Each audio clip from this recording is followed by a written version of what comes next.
বাংলাদেশের চা বাগানের রাজধানী হিসেবে পরিচিত শ্রীমঙ্গল প্রাকৃতিক সৌন্দর্য, চা বাগান আর শান্ত পরিবেশের জন্য বিখ্যাত। এই শহরে লুকিয়ে আছে এক অনন্য ইতিহাস, একজন মানুষের অসাধারণ স্বপ্ন আর ভালোবাসার গল্প। আজ আমরা জানব শ্রীমঙ্গলের এক ঐতিহাসিক স্থান, সীতেশবাবুর চিড়িয়াখানা। তা নিয়ে আজকে আলোচনা করব এবং আপনাদের দেখাতে চলেছি। এই চিড়িয়াখানার নাম শুনলেই ভেসে উঠে এক নিবেদিত প্রাণ ও মানুষের নাম। তিনি হচ্ছেন সীতেশচন্দ্র দত্ত, যাকে সবাই ভালোবেসে ডাকতেন সীতেশবাবু নামে। তিনি ছিলেন প্রকৃতিপ্রেমী, পশু পাখির প্রতি তার ছিল গভীর ভালোবাসা। কোনো সরকারি উদ্যোগ নয়, সম্পূর্ণ ব্যক্তিগত উদ্যোগে তিনি গড়ে তুলেছিলেন এই চিড়িয়াখানা।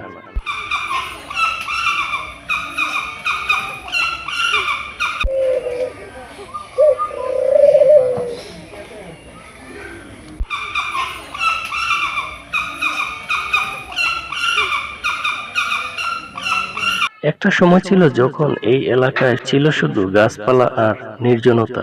সেখানেই নিজের শ্রম আর ভালোবাসা দিয়ে তিনি ধীরে ধীরে সংগ্রহ করতে থাকেন নানা প্রজাতির পশু পাখি।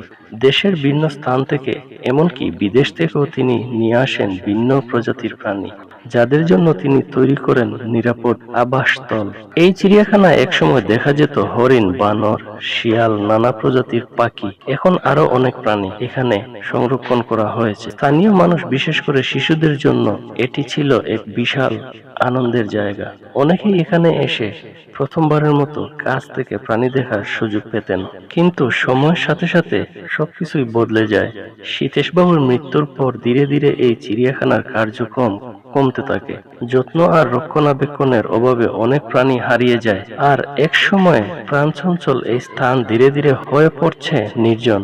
আজও সেই চিড়িয়াখানা কিছু চিহ্ন রয়ে গেছে, পুরনো খাঁচা, গাছপালা আর স্মৃতির নিঃশব্দ সাক্ষী হয়। তবে এখনো বেশ কিছু প্রাণী রয়েছে, তার মধ্যে সাপ, শিয়াল, হরিণ সহ নানান প্রজাতির প্রাণী, যা পর্যটকরা এখনো ছুটে আসেন। এই স্থানটিকে ঘিরে নতুনভাবে কিছু করার চিন্তা রয়েছে।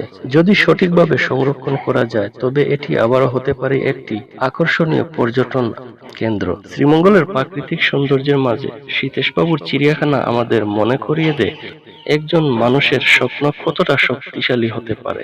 এটি শুধুই অতীত নয়, এটি আমাদের ঐতিহ্য, আমাদের গল্প। বাংলাদেশের চা বাগানের রাজধানী হিসেবে পরিচিত শ্রীমঙ্গল প্রাকৃতিক সৌন্দর্য, চা বাগান আর শান্ত পরিবেশের জন্য বিখ্যাত। এই শহরে লুকিয়ে আছে এক অনন্য ইতিহাস, একজন মানুষের অসাধারণ স্বপ্ন আর ভালোবাসার গল্প।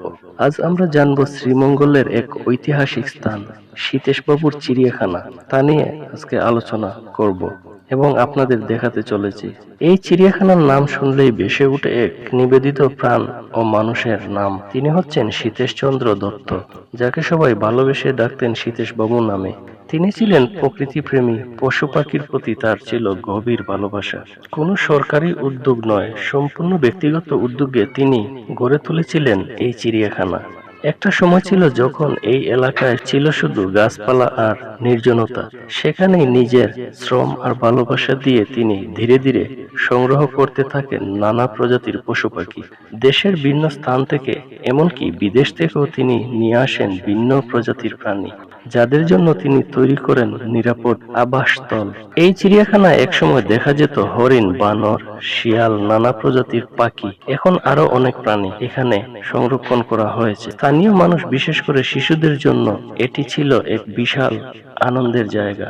অনেকেই এখানে এসে প্রথমবারের মতো কাছ থেকে প্রাণী দেখার সুযোগ পেতেন। কিন্তু সময়ের সাথে সাথে সবকিছুই বদলে যায়। সীতেশবাবুর মৃত্যুর পর ধীরে ধীরে এই চিড়িয়াখানার কার্যক্রম কমতে থাকে। যত্ন আর রক্ষণাবেক্ষণের অভাবে অনেক প্রাণী হারিয়ে যায়, আর এক সময় প্রাণচঞ্চল এই স্থান ধীরে ধীরে হয়ে পড়ছে নির্জন। আজও সেই চিড়িয়াখানা কিছু চিহ্ন রয়ে গেছে, পুরনো খাঁচা, গাছপালা আর স্মৃতির নিঃশব্দ সাক্ষী হয়। তবে এখনো বেশ কিছু প্রাণী রয়েছে, তার মধ্যে সাপ, শিয়াল, হরিণ সহ নানান প্রজাতির প্রাণী, যা পর্যটকরা এখনো ছুটে আসেন। এই স্থানটিকে ঘিরে নতুনভাবে কিছু করার চিন্তা রয়েছে। যদি সঠিকভাবে সংরক্ষণ করা যায়, তবে এটি আবারও হতে পারে একটি আকর্ষণীয় পর্যটন কেন্দ্র। শ্রীমঙ্গলের প্রাকৃতিক সৌন্দর্যের মাঝে সীতেশবাবুর চিড়িয়াখানা আমাদের মনে করিয়ে দেয় একজন মানুষের স্বপ্ন কতটা শক্তিশালী হতে পারে। এটি শুধুই অতীত নয়, এটি আমাদের ঐতিহ্য, আমাদের গল্প।